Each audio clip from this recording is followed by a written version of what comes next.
Good afternoon, everyone, and welcome back to our latest rendition of Hawk Talk here on 91.7 The Edge, WSUW Whitewater, as well as live streamed on UWW TV. We finally got the simulcast to work again, so we are back on both sides of the curve. And joining me today will be Elizabeth Mattis, Alex Monty, Sierra Featherly, Carson Gabord, and Brian Gale. We got a full house today and a lot to bring to the table, that's for sure.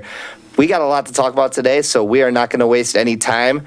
So to start off, we got our Warhawk Thought, and today we're having a lot of fun with it. So our Warhawk Thought is, if you could be the mascot for any professional sports team for the rest of your life, this means like walking around in public and like doing the mascot stuff at the stadium, who would you be and why? You're basically just like a weird, like creepy mascot for the rest of your life. And you just got to deal with it. So we're going to start with Sierra because she seemed the most excited about this topic. So what do you got? So I don't like this team, but I love their mascot. I don't usually follow mascots on social media, but I do this one, and I'm taking Bowie from the Seattle Kraken. Ooh. Also, just because I know how much it bothers Carson, that's my pick. That's fair. Carson, you're up. That's the worst mascot ever.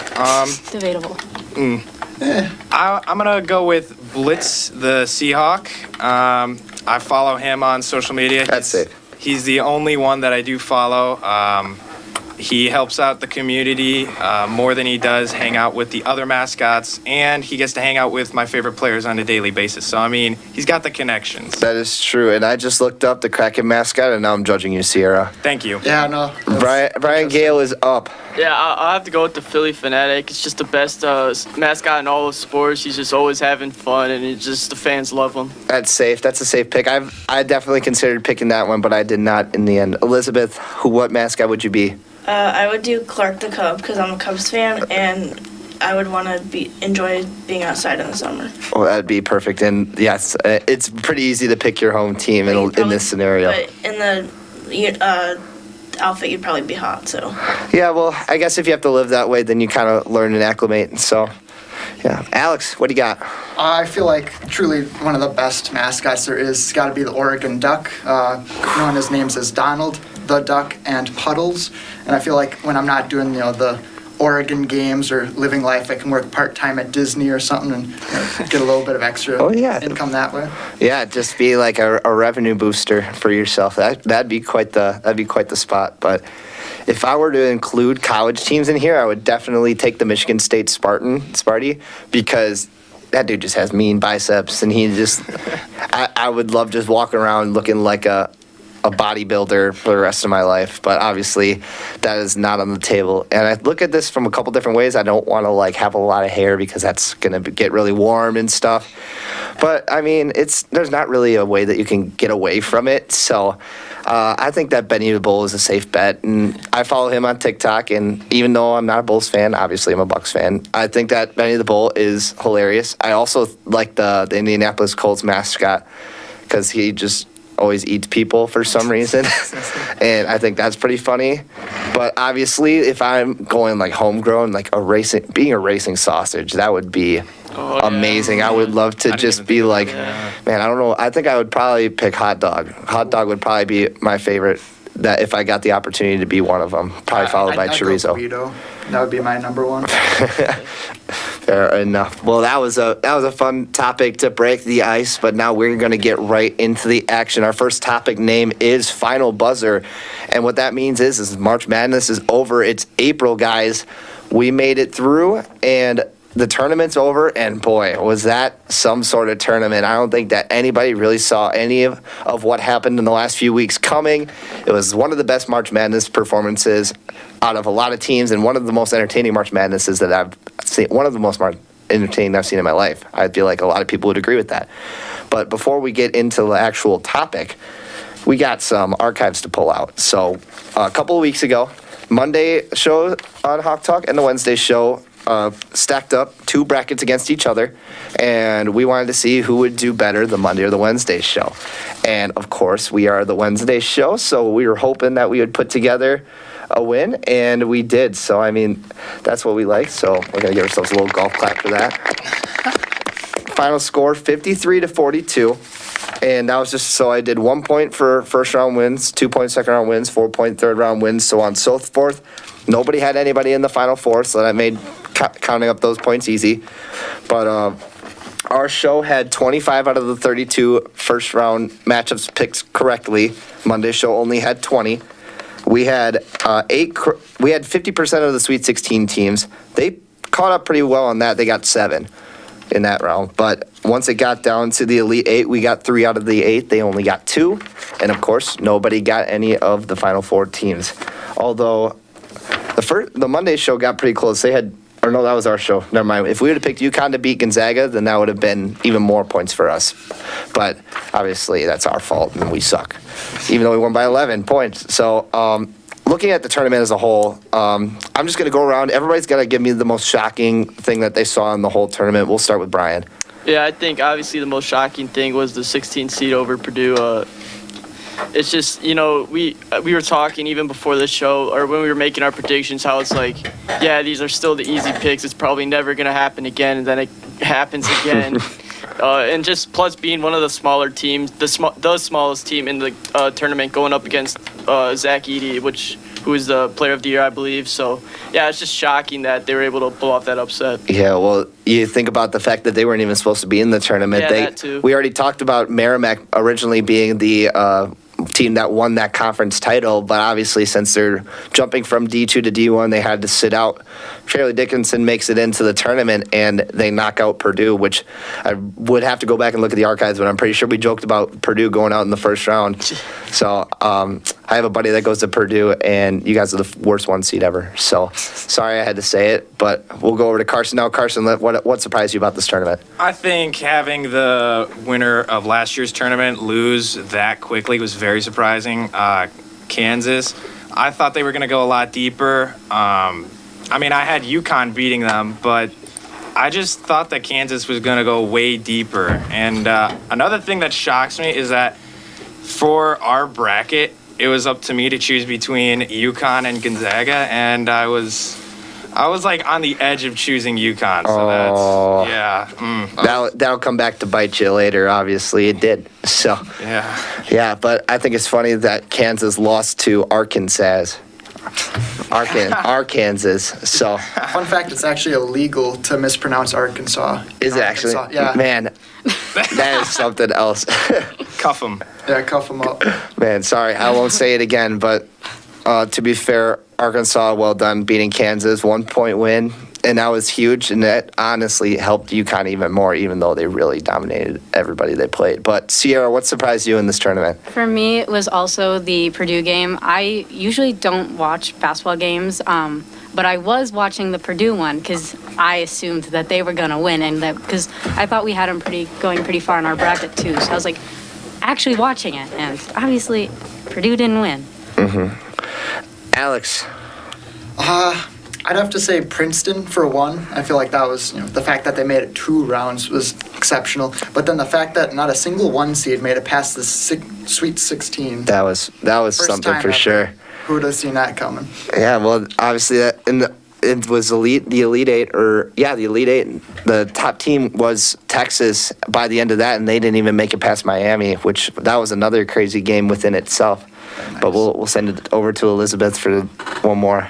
Yeah, I was also surprised that none of the 1 seeds made it to I think it was the Sweet 16. But then I was also surprised with Furman, Princeton, and FDU. Yeah, those in the first round, since they were the higher seeds. Yeah, and that's what March Madness is really, and usually it's the 5 and 12 seeds that have the most trouble. 12 seeds beating the 5. No 12 seeds beat any 5s this year, which I don't think I've ever seen that before. But I will tell you one thing that didn't surprise me, and that's that Marquette lost early, and that's the unfortunate truth. But Marquette, they set themselves up well in the regular season. They won the Big East title, and then they handled Vermont, and then all of a sudden they get the Spartans, and they could not get their offense going, and they dropped a game that they shouldn't have, which honestly, the way that Kansas State was playing, I feel like they would have lost in the next round anyways. I think that Lowdown by Lil Baby is the official anthem of Kansas State now after that. But, man, that was And that entire segment was crazy because Duke lost to Tennessee. FAU made it all the way to the Final Four, nearly made it to the national championship as a 9 seed, and like literally lost on a buzzer beater to San Diego State. And man, I watched that live and I was flabbergasted, to say the least. But I kind of want to go back to this Marquette topic a little bit. What went wrong for the Marquette Golden Eagles? Anybody can chip in here. I mean, I feel like it really comes down to the coach, Shaka Smart. I mean, you look at his history, it's always been, getting his teams doing well in the regular season, always getting to the big dance, but is still yet to be really the belle of the ball, per se. Yeah, I mean, obviously his rise to fame was taking VCU to the Final Four about a decade ago, and since then he spent a little bit of tenure at Texas and did the same type of thing, brought him to a certain point, and then could barely get wins in the NCAA tournament. But Mike Marquette just didn't get it done. And I guess we got to take a little bit more of a look at, we already highlighted a little bit about what Princeton did, but let's think about the rest of the teams in this segment. Obviously, Furman, big win over Virginia. A lot of us picked that here, and that was an insane finish, too. Brian, you're smiling. I want to know what you have to hear about that. Yeah, that was super annoying for me. I had Virginia, and I know a lot of people had Furman, so Virginia was going to be some big points for me in my bracket, and then they just blew that game. They choked that away so bad, the 4-point lead, then missed the free throw. They come down, get an easy bucket, and then just the turnover, not calling a timeout. It was just totally mishandled, and Virginia just continues to be one of the known chokers in March. Yes, I mean, you take away their national championship, and it seems like every single other year they have severely underperformed their expectations. Obviously, they were the first 1 seed ever to lose to a 16 seed a couple of years ago. But let's take a look at UConn, because obviously ran through everybody in the tournament, won the national title. None of their games were very close at all. I think their closest point differential was against Miami, and that was the 13-point win. And they had 3 players who were taking on Ramadan, 3 starters in the Final Four in the national championship. So what really did it for these UConn Huskies? Anybody can add in here. Yeah, I think UConn's just been one of the better teams all season. They ran into a rough patch kind of in December, January, where they lost a couple games. But people forget that this UConn team was ranked very highly coming into the season, and they were around the 1 through 4 mark through the first part of the season. They obviously came into the tournament. They probably were a little higher of a seed than they should have been, and I just think they were an absolute dominant team all season long. And I think many people forgot that coming into the tournament. And also, Adama Sanago was a huge part of that. I was very high on him from the very beginning when we were first talking about UConn, and he was awarded for the Final Four's Most Outstanding Player Award, which was very well deserved. He started the first weekend with about 52 points, and he was just dominating that whole time. He was amazing. Yeah, and their offense really continued to roll throughout the whole tournament, and their defense kind of capitalized on top of it. But we have to very quickly look forward to what we could possibly see next year. Does anybody have any idea of what they think could be a national championship? Is it going to be as crazy as it was this year? Is it going to be back to the Blue Bloods again? Or what does everybody think is going to happen? I think Kentucky's going to look really good next year. I know they got the 1 and 2 recruit coming in, and I also believe the 4th or 5th guy as well in this class. So Kentucky's definitely going to be back with the combined experience from this year. They're going to be really good next year. Yeah, one thing I will say is I think that Kentucky will look great, and I think that another fear factor will be wherever Bronny James commits. Yes. I think that's going to be definitely a team to keep an eye on. But Carson, looked like you had a point to make there. Yeah, I was just going to say, I think Kansas is also going to strike back after that loss. I feel like they're going to come back and strike even harder, and that's really going to thrive them for next season. So I could see them definitely making a push to the Final Four or even winning it. Yeah, that will, unless anybody has anything else to say, we'll quick wrap up this topic. I mean, I'd say, as far as how it's going to pan out next year, I feel like it's going to get even crazier, despite it already being so insane. I just feel like this is the possible trajectory of what March Madness can become. Yeah, one thing that this tournament proved is that the mid-majors are here. The mid-major schools, they're getting in new transfers, they're getting more money for their programs, and the college basketball field is getting way more pushed together, and there's a lot of competition to be had as we saw this year. But with that, we are going to move on to our next topic. We are going to cross over to baseball with the Brew City Bashers. Man, it has been quite the week for Brewers baseball. The first two series are officially wrapped up, and the Brewers look terrific. And within this last series, they put up 26 runs in 3 games, and they hit, I believe, they hit 5 home runs last night. They had a walk-off home run today. And it's a lot of these young guys that were not really in the lineup last year. A lot of new people. Brian Anderson has 3 home runs this season. And it's really just been terrific. So I kind of we'll start with Elizabeth. I know you're not really a Brewer fan, but what do you think has been the key to success for the Brewers? Well, I was watching the first series against the Cubs. I went to the game on Saturday. The Cubs lost, but the first couple games they had a slow start. I think they only had 10 hits combined for the first 2 games, but then in the third game, they had 10 hits the entire game. So they definitely started a little slow, but are stepping it up now.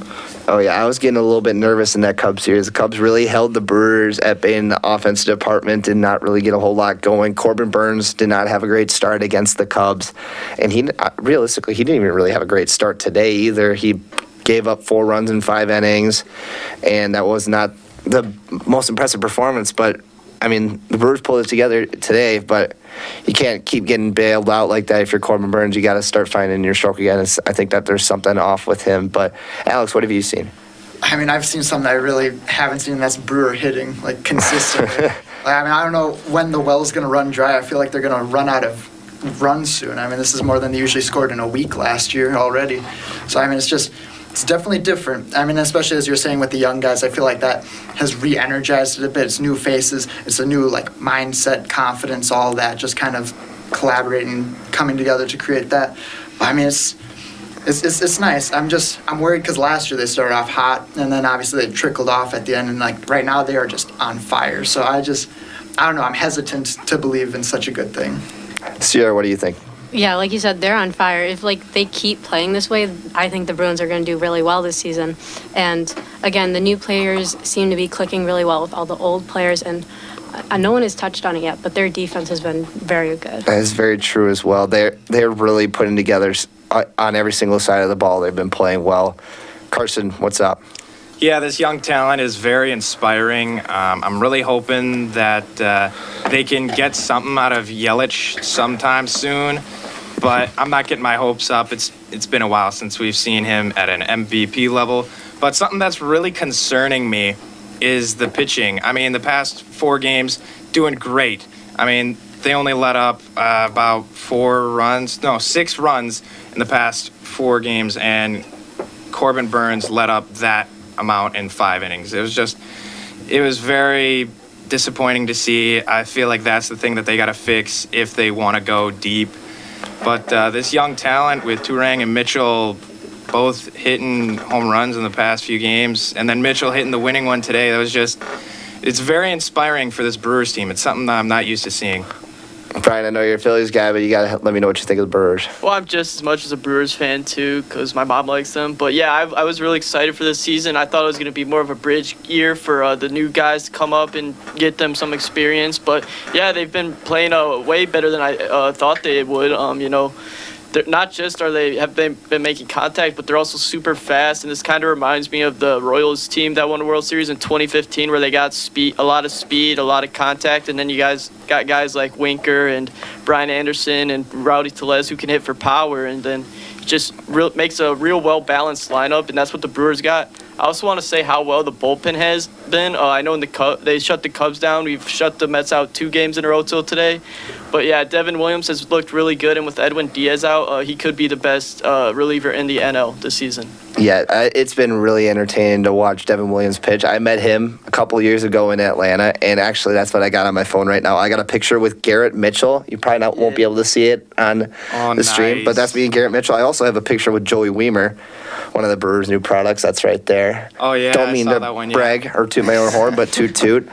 But, man, it's so exciting watching these young players start to really make their spot on the Brewers roster. I did not think it was going to come as quick as it did. So it was like Bryce Terang, Joey Weimer, Garrett Mitchell, all those guys have been really great fillers this year. And obviously, Brian Anderson's been doing a fantastic job at the beginning of the season here. And we'll have Luis Arias coming back at some point. That is going to be a huge piece. And Jesse Winker picked him up in the trade. He's been doing fantastic. Yelich will be Yelich. His defense will be fine. He does really well on the defensive side of the ball. Once he gets offense going, he has the experience, he has the veteran leadership, and he can show everybody the ropes. Rowdy Tellez, obviously, a tremendous piece. And actually, right now, the least efficient offensive player for the Brewers is Willy Adames, which is kind of crazy to when you think about it in terms of OPS, because Rowdy Tellez has the lowest batting average, but Willy Adames has the lowest OPS, which is on base plus slugging at 584. But man, it is really exciting and inspiring, as Carson said, that the Brewers are actually able to get it done on offense. But let's take a look at the pitching real quick. What have the Brewers done on the pitching side that has, outside of Corbin Burns, inspired confidence? Because honestly, when I'm looking at it right now, you take away Corbin Burns has allowed 10 earned runs in 2 starts, which is a little bit ridiculous when you think about it. But if I'm doing my math correctly, we have only given up 6 runs between our other pitchers. And that's 4 different pitchers who have done that. But it's got to be something that you like to smile at when you say, Alex. Oh yeah, I mean, especially as you're saying, 6 in the last 4. But I mean, 2 of those are shutouts, and just keeping them at a goose egg is just incredible. I mean, I really haven't seen that, or I guess I haven't seen that matched with the good hitting that they've got going. Usually it's like a 1-0 game and they like barely squeak by if they're lucky, or 1-0 the other way. But I mean, actually like shutting people down and putting up the big runs is just, it's phenomenal thus far. Yeah, and you got to think about the talent that they're playing against too. The Cubs are really revamped this year, and their pitching has been a lot better. We saw a lot of that. We were still able to take 1 from them at Wrigley. And you look at the Mets, even though actually that's one of my favorite TikToks right now, is I saw that it's that guy from Narcos eating the chip, and it's like Mets fans when they look at their same team that they had last year after coming up short in the postseason. So the Mets have the same team, but like minus Jacob deGrom, but he never really played anyways. But this is still a very talented team and left a huge impression on the National League last year, and we're sitting atop one of the toughest divisions in baseball. So both of these teams have a lot of talent on them, and the Brewers really took it to them on the offensive side. But let's dig into Corbin Burns a little bit more. What does Corbin Burns need to do in order to get back on the right foot? Yeah, I've been seeing a lot on Brewers Twitter. A lot of fans are saying that his mentality might not be there. We kind of made him mad this offseason, not paying him that extra, what was it, like $600K he wanted or deserves probably. But yeah, so a lot of fans are saying he doesn't care as much or anything. But I don't know. I don't think that's the case. I think Burns has had some rough starts to the seasons in the past years, so I think he'll find it again. He's struggled before, so I think he'll figure it out. Corbin Burns, to me, seems like a pitcher who's not always going to have a lot of, a huge discrepancy in between wins and losses. Because you look at guys like Julio Urias, who will finish every year 20-3, but their ERA will be 3.7. But then Corbin Burns will probably be he'll probably finish the year 13-8, but he'll probably throw 2.5. Which is tremendous, but sometimes a lot of that was offense last year. Brewers did not have a distinguished offensive bat. Willy Adames was about as close as it got. Rowdy's been looking really good, though. When I saw him playing in the World Baseball Classic, it was really fun to see, and I think that will start carrying over into the regular season soon once he gets more adjusted. Yeah, going back to Corbin Burns, Brian pretty much said everything that I wanted to say. I mean, last year I feel like he started off a bit rough too, and people were saying the exact same stuff they're saying now. He's just not a good starter at the beginning of the year. But we did also make him upset and disappointed, and he did say that he lost some faith in this team, and he said that he was hurt by not getting the money that he wanted, even though it was not even that much that we couldn't give him. I mean. But still, I feel like he's just, playing a little loose. He just has to get into the groove, and eventually he's going to be back to what he was.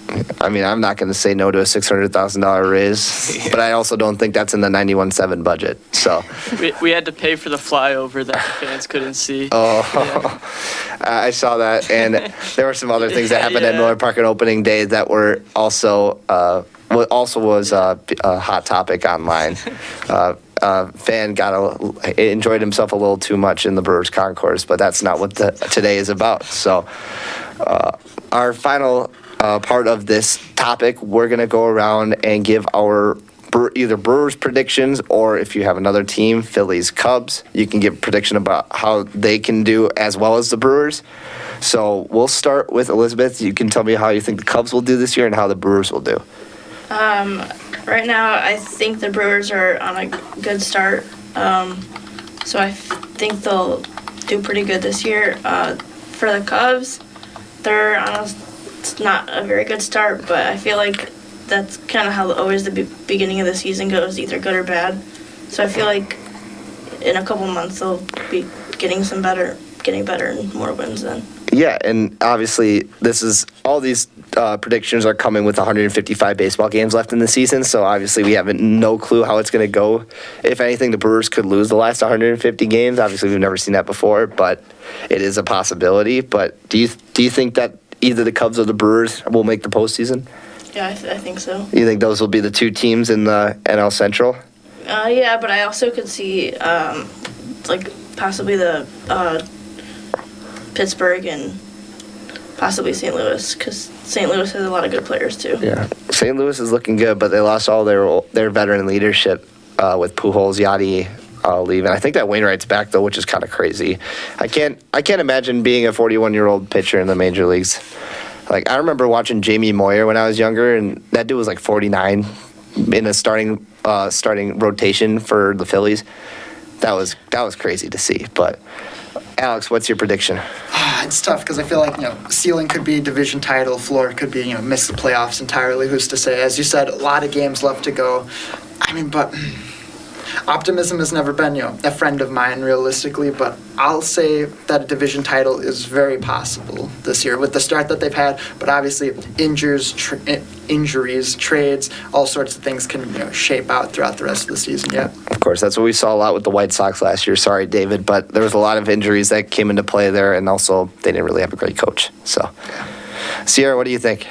I think if the Brewers keep playing the way they are, I think they have a very good chance at taking the division. And then for the White Sox, we're sitting in the middle. I don't really know where they're going with it. They did win today though, and my parents are at the game, so Ooh, all right. they won today. But Yeah, I had a couple of buddies that were at the Brewer game yesterday and got to watch all the home runs. Basically, the home run derby happened there, so that was pretty cool for them to see. But Carson, what do you think for the Mariners and the Brewers? So I'm going to keep it brief with the Brewers because a lot's been said about them. I see them going 93-69 on the season, going as far as the National League Championship game. That's if they keep playing how they are now and if Corbin Burns steps it up. Mm-hmm. That's the best of the best that they can do.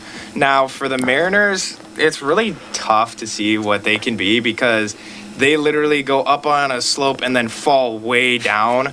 And I can just never predict how they're going to be. Like, these first few games, I thought they were going to smack them out of the park against the Guardians. They disappointed me very much. But, 4 home runs from our 2 of our 3 new additions. It's pretty good. I could see them going 90-72, and they're currently playing the Angels right now, and it's 4-1. So, exactly what I said. It's up and down. You can never predict them. Every win is important, but obviously it's very hard to really know where your team's at until you get to October. Brian, let me hear it. Yeah, for the Brewers, I definitely got them as a playoff team. I think they can win the division for sure. I think the lineup is matching well against St. Louis as of now. I think the offense has been really productive, and I think it can match St. Louis, and I think we just have the better pitching than them.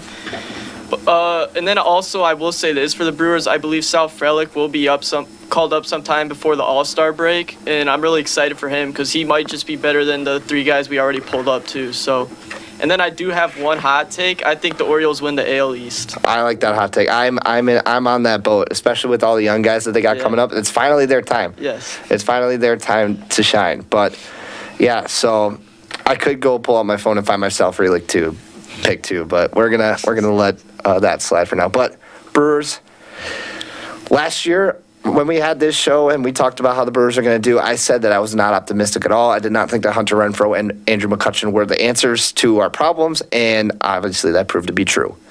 But this year, I'm still not sold. And the reason is because it's a very young team, and there's going to be a lot of maturing that needs to happen. And a lot of these pro ball teams are now seeing these youngsters in pro pitching for the first time. There's going to be a lot of film watched on these young guys, and younger guys usually are easier to figure out than older guys because they don't have that veteran batting time. So I feel like it's going to be a natural regression from this. I think that they could be a wild card team. I think that is possible, but like I said, I'm nervous about the Pirates. They went 4-2 this weekend, and they haven't even had a home game yet. Like if they can have a winning record on the road, and then they can come back to beautiful PNC Park, and they can play well there too with the young team they have. O'Neal Cruz is a monster. That's a team I'm nervous about. Cardinals are kind of they're gonna, if they stay healthy, they're gonna be competitive. If the Cubs stay healthy and pitch well, they're gonna be competitive. The only team that I really don't see going anywhere is the Reds, and I feel like that's how it goes every year. But with that, we are finally going to move on to our final topic, and this is the one that everybody on the show has been really excited about today. We are going to do the NHL All-Timers Draft. And what that means is we have everybody here is going to be making picks on pretty much any NHL player all-time, but one catch is that there has to be at least 3 active players on the team. And the other kicker that I did not tell anybody before this is that you have to pick the active players before you pick the all-timers. So you have to pick the active players, and so if you don't pick a goalie out of the active players, you have to pick an all-time goalie. If you pick all forwards in this, then you can only pick defenders and goalies out of the all-timers. So it really changes the game for everybody. Everybody's looking at their notes now. They're like, holy moly, Drew, what are you doing? I think that's going to make it even more interesting because now you have to strategize. Because if you want Wayne Gretzky, you can't pick all 3 forwards here. It is a very interesting concept. It is a snake draft. Elizabeth will have the first pick. The second pick will be Alex. Third pick will be Sierra. Fourth pick will be Carson. And then Brian will have the 5th and 6th pick, and then it will swing all the way around that way. But with that being said, that means that Elizabeth is now on the clock with the first pick. This is only active players to begin. Elizabeth, who's your first pick? I'll take Alex Ovechkin. Alex Ovechkin off the board first. Why do you pick Alex Ovechkin? He just, from watching the games things I've seen about him, he's a really good player and he scores a lot. One of the greatest offensive pieces of all time, a Capitals legend. He's pretty close to retirement now. He's gonna be in the Hall of Fame. He's that caliber player, and I think that when he retires, he'll be top 5 at the very minimum. Alex, you're next. Second overall pick.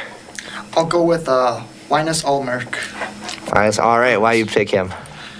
I wanted to get goaltender out of the way. You wanted to get rid of your goalie right away? And I figured doing the current player, go with the best one, best stats. Figure that was a safe bet.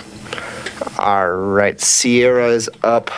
I'm going to take out my one defensive man. I'm going to go Quinn Hughes. Quinn Hughes. Why you say Quinn Hughes? He's reached 200 assists faster than any other defensive man in NHL history, and then he's just a great defensive player on a somewhat questionable team with questionable management, but he's overall a good player.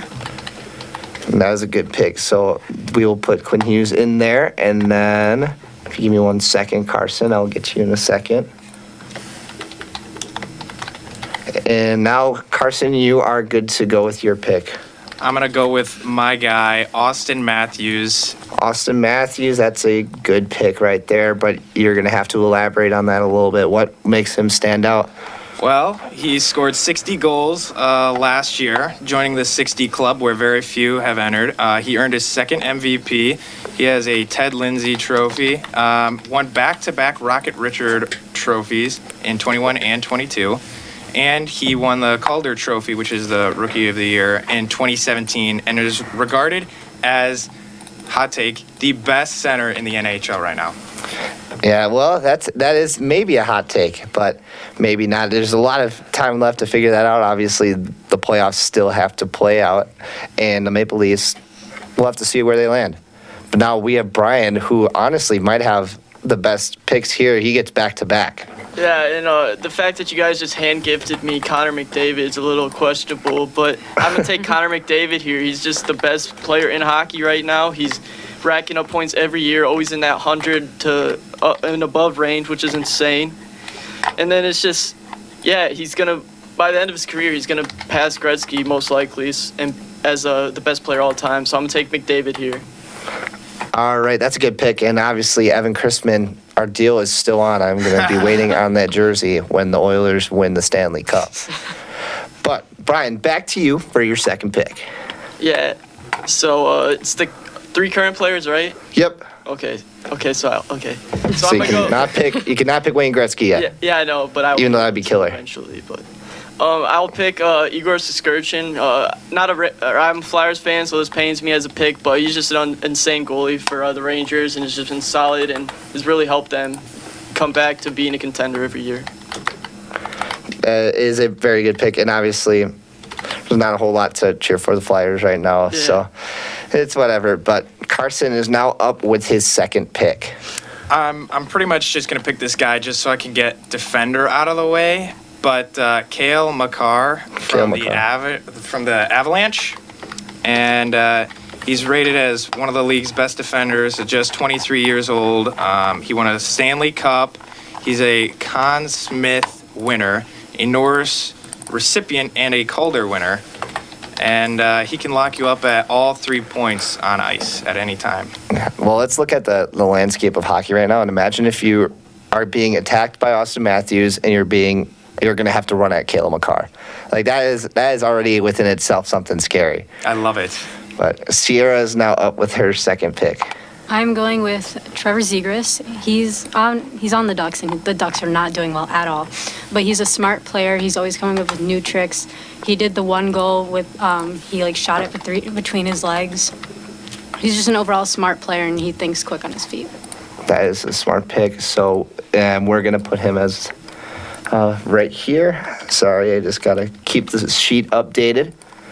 And up next, Alex, second pick. Can no longer pick a goalie unless you want 2 goalies. That'd be kind of cheating, but I'm gonna go with Sidney Crosby for the Penguins. Safe pick. I'm surprised it's still available for me, but I'll take it. Yeah, why you pick him? I mean, well, I needed offense. I figured that was a good way to go. But I mean, it's already up there with like all times, sort of. But the fact that he's still playing fits into this, so it's just kind of a dual purpose in that sense. That is a great pick. And now we're back to Elizabeth. You are picking your final 2 active players. Okay, I'll go with Artemi Panarin. He was really good on the Hawks, and then he got traded to the Rangers, and he's just a really good shooter and really good by the net. Yeah, and that is exactly what you're looking for on the offensive side, is someone who can produce like that. But now you got to pick your second option here. Okay, I'll also pick a Hawks player and a Rangers player who just got traded recently, Patrick Kane. Patrick Kane. That is also a good pick. Kane and Panarin obviously played together with the Hawks, and they were really good together. And now they're playing again together with New York. All your players are really legends at this point. When you have Ovechkin, Panarin, and Patrick Kane, man, watch out, everybody. This is about to be a shootout. But Alex is now up with his final active player. This is my final active. I wish I could remember all the names that have already been said. Do you want to recap? A little bit would be nice, yeah. All right, so Elizabeth has picked Alex Ovechkin, Panarin, and Patrick Kane. You have picked Sidney Crosby and Allmark. Sierra has picked Trevor Zegras and Quinn Hughes. Carson Gabord has picked Austin Matthews and Cale Makar. And Brian has picked Connor McDavid and Igor from the Rangers. 2 goalies off the board, 2 defenders off the board. I'll go with Leon Draisaitl. Leon Draisaitl. Why is I that? hope I said that right. I'm in second in points so far and third in goals. Again, going for the all-time current momentum, things like that, for the most modern stats for the most modern players. All right. That's a very drastically different spelling last name than I thought it would be. I'm unsure. It is the best job. that's about as I'll give you an applause on that. That's about as close as you're going to get with it. But now Sierra's up with her final active player. I'm going to stick with my theme I've got going of younger active players, and I'm going to go Dawson Mercer. Just because, last night he had his first career hat trick. He also, earlier this season, had an 8-goal streak, which is a new Devils record and the second longest goal streak for a player 21 and younger. Yeah, well, I mean, he's only been around for so long, and he's already making a huge impact on the Devils, and the Devils obviously trying to make a run at a Stanley Cup this year, and being able to have someone who is he's a month younger than me, which is kind of scary, and he's being drafted in this, but that's a great pick, I think. So, Carson, you are up. So let me just get a recap. What are the positions we need? Is it 3 offensive? 3 offensive, 1 defense, 1 goalie. Okay, perfect. Now this is going to blend really well. I'm going to take Mitch Marner. Mitch Marner. Yep. All right. The right wing from the Toronto Maple Leafs. The reason why I pick him is because him with Austin Matthews is just an iconic duo in Toronto. I mean, plus he had a career year last year with 35 goals and 97 points. I just feel like the two together are going to blend very well, and it's going to be a 1-2 punch on the offense. Man, that's a great pick. Brian, you have got the final pick of the active players. Yeah, I'm going to go Nathan McKinnon. I think having him and McDavid, the 2 fastest skaters, that's going to be beneficial to my team a lot. I don't like the dump and chase strategy at all. In the NHL, I hated playing it. It was just awful. So I'm gonna beat teams with speed and go with another fast skater and him. Could you say that name one more time? I was not paying attention. Nathan McKinnon. Sorry. Nathan McKinnon. Oh, okay. All right, I got that in here.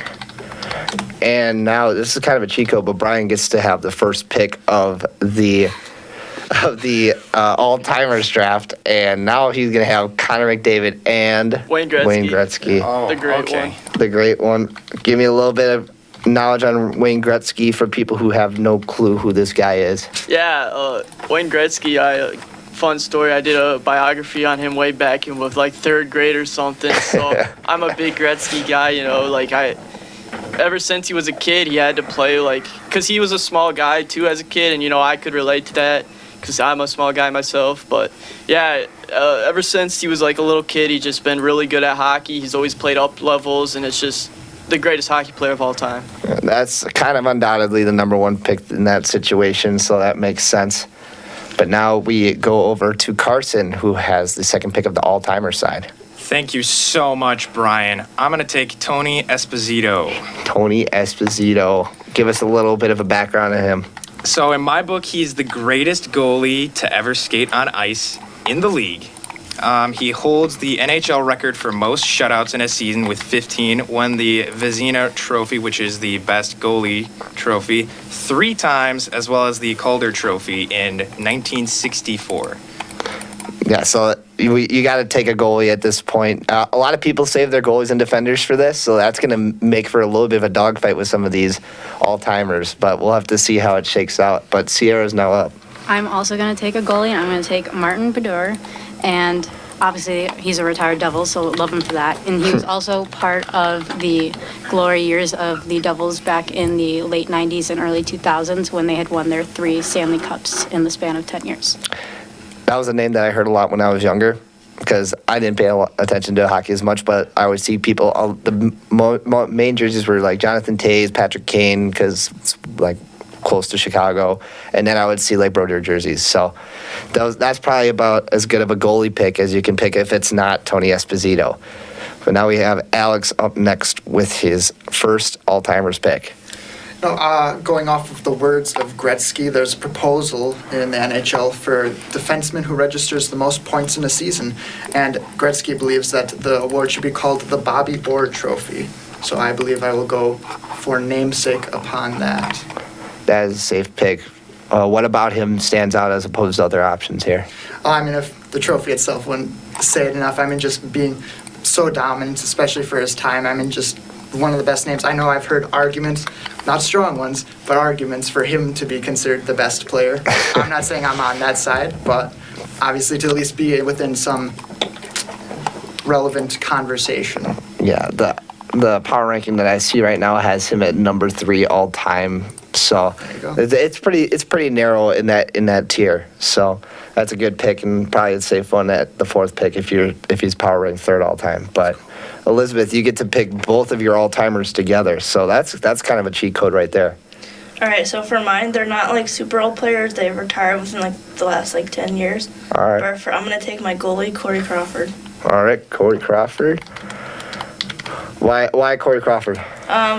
Being a Hawks fan, and having him on the team for winning 2 of the 3 Stanley Cups in 5 years. Yeah, tremendous goalie and obviously a part of a pretty legendary Blackhawks team, a couple of legendary Blackhawks team, you should say. But now you need a defender. All right, with that, I'm also going to take a Hawks player, Brent Seabrook. Ooh, a lot of history in that. Why do you take him? He was a really good defenseman, blocked a lot of shots near the net, and also winning 3 Stanley Cups with the Hawks. It's hard to argue against the Stanley Cups because that's a huge part of really all of this. So, pretty solid team. A lot of former Hawks in there, but you definitely can't shy away from that because of how well they played. But now Alex is down to his last pick. I know. What were the all-timers taken so far? The all-timers that have been taken so far are, let me get back to it. All right, Wayne Gretzky, Tony Esposito, Martin Brodeur, Bobby Orr, Brent Seabrook, and Corey Crawford. Interesting. I think, kind of tossing up between 2. I think I'll go with. Do I have to start the Jeopardy clock or what? No. I'm just kidding, there's no rush. I'll do Mark Messier. Mark Messier, why is that?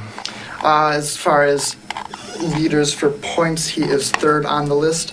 Played 79 to 04 and has a total of 1887. So I feel it's pretty comfortable being above the 1800 mark. That is a pretty safe pick, and now Alex's team is finished off. We send it back now to Sierra with her final pick. Was Gordie Howe already taken? Gordie Howe has not been taken. I'm taking him. That is a very solid pick there. Why do you say Gordie Howe? He's got, in the span of his career, over 800 goals and 4 Stanley Cup wins. So, kind of my reason. A fantastic player, great Red Wings great, and really, Played with the Red Wings like his entire career. yeah, very, very popular standout. And obviously, he was playing until he was 52 years old, which is crazy. And not many people are going to get to that mark today. But Carson, you are up. I'm going to take Pavel Burr, the right wing for the Canucks, Panthers, and Rangers. Hooray. Pavel Burr. All right, throw me some stats or something. All right, so his nickname is the Russian Rocket. He had back-to-back 60-goal seasons in 92-93 and 93-94, and he is rated one of the fastest players on ice in his prime, hence the nickname. And he led the Canucks to the Stanley Cup Finals in 1994. Overall, I feel like him with Austin Matthews and Mitch Marner is just going to be an elite 3 for an offense.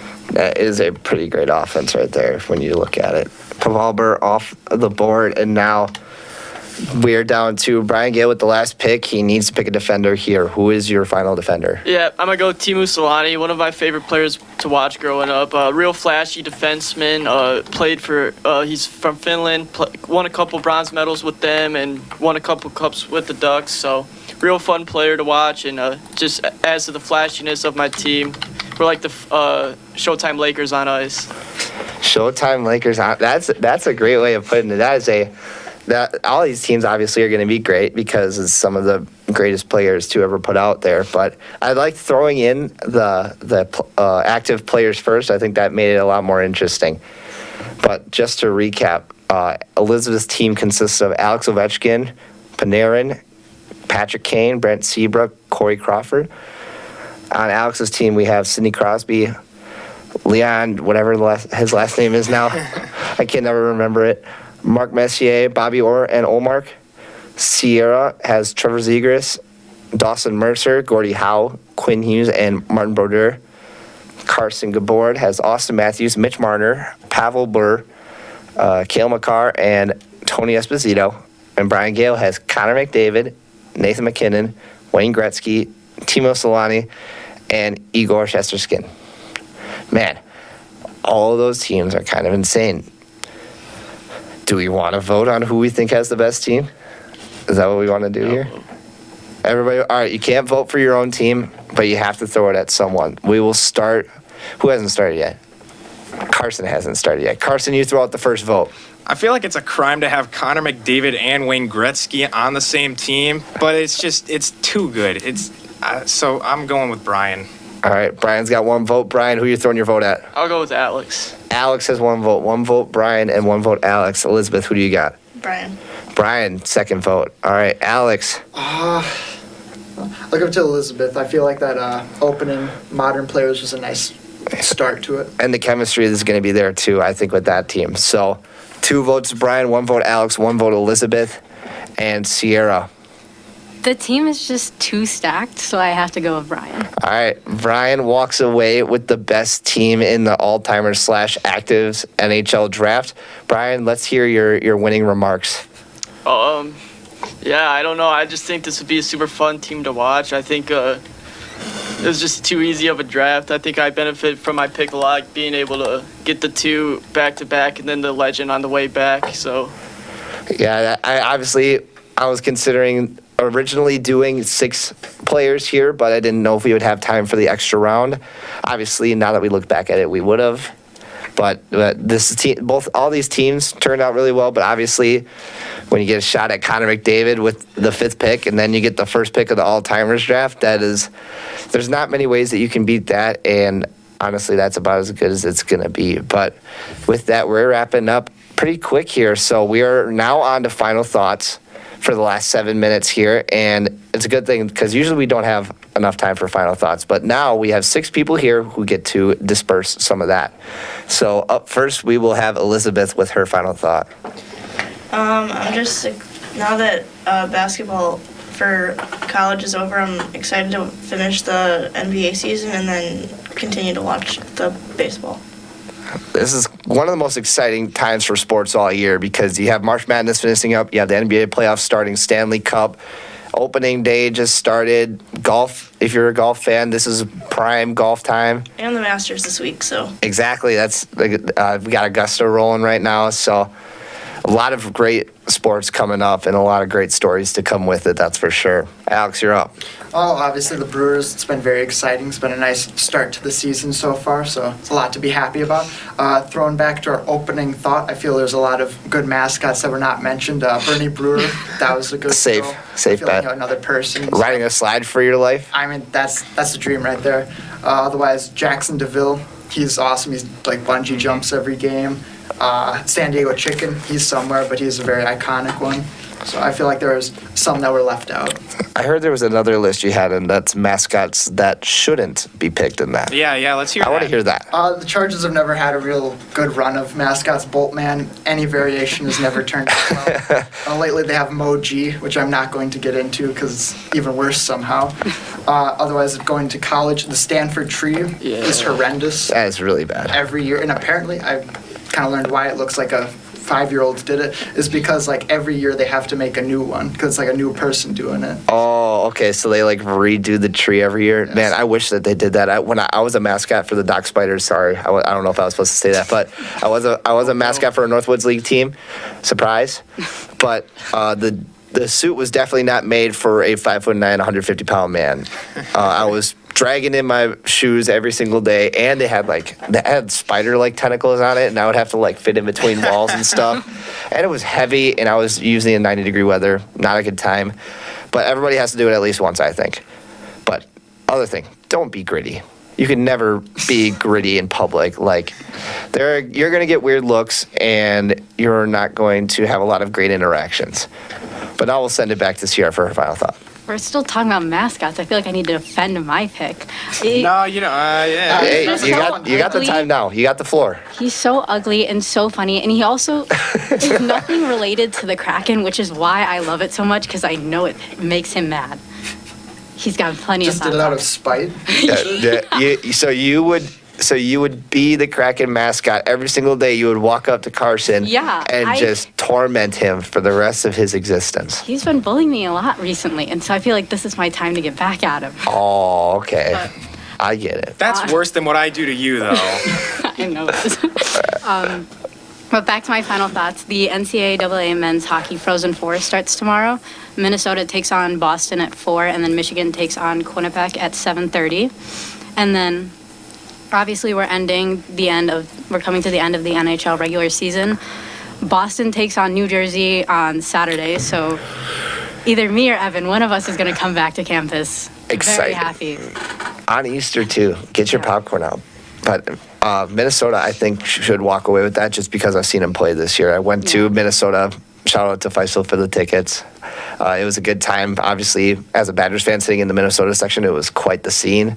I definitely may have had some soda cans thrown at me, but it's whatever. Carson, you're up. Week 19 of the NLL begins this Saturday at 6 p.m. Central Time with the matchup of Albany and Rochester, with Saskatchewan and Georgia matching up at the same time. And Rochester has a chance to take the second seed in the NLL with a win on Saturday and a loss from the current second-place team with Buffalo against New York next Saturday. And as soon as I mentioned yesterday about the Mariners and the new at-bats underperforming, 2 of the 3 hit 2 home runs, and Julio had his 4th multi-hit game of the season. And as of right now, they did get 2 more runs, so now it's 4-3 Mariners. It's a beautiful J-Rod jersey that you're repping right now, too, so that makes sense. Brian, final thoughts. All right. On the show yesterday, I said Joel Embiid was going to walk into the Sixers stadium, and he's going to win that game, and he's going to score 40-plus and lock up the MVP, and he did just that. He's now minus 700 to win MVP, and the heartbreak of the MLS Cup, the World Series, and Super Bowl is all gone now because he finally won MVP. Man, it would be really unfortunate if you said all that and then the voters didn't agree with you. Yeah. Yeah, man. Let's get Brian on the voting committee. There's no bias there. No bias. I just think he's really good. He's a good basketball player. Yeah. All right. My final thought is that 91.7 The Edge is proud and excited to be doing our first ever softball game on Saturday. Our first pitch will be at 1 p.m. It will be live here. The first game will be called by myself and Sam Strash. Second game will be called by myself and Chris Pittner. We are really excited. We love making history and trying new things here at 91.7 The Edge. And softball for the first time, obviously. Can't wait to do that. It won't be the only game we do this year. We will have softball games throughout the rest of the semester. We will have 3 baseball games as well. And without the broadcast of UWW-TV, we will be doing all those actively here on The Edge. But don't shy away from UWW-TV. We'll have the WEAC Track Championships later on in the semester. But with that, we are going to wrap up our show here today. Thank you for tuning in to Hawk Talk here on 91.7 The Edge, WSUW Whitewater. I was once again joined by Brian, Carson, Sierra, apparently Sam in the window, Alex, and Elizabeth. And, of course, I'm Drew Best. We are saying so long for now. But until next time, tomorrow, we got some alternative music here on The Edge.